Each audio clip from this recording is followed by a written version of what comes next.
So this vaccine also landed just 2 days back in the country, and we have got emergency authorization to use from Pharmacy and Poisons Board on 9th of March 2021 for this vaccine.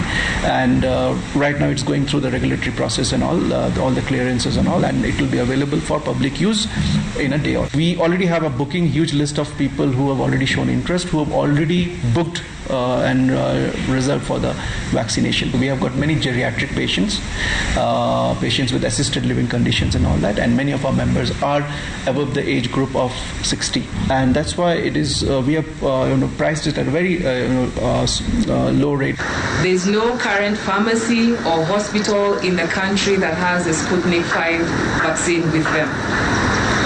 And through the emergency market authorization, it is actually illegal for a facility to advertise and to say that it has that commodity. Emergency market authorization is a little bit different.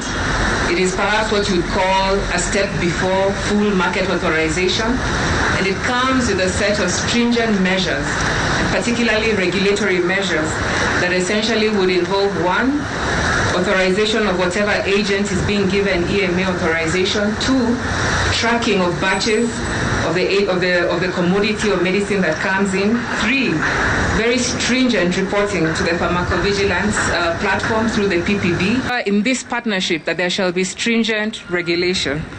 Eventually, all the vaccines that will be available in Kenya will have met all the regulatory requirements.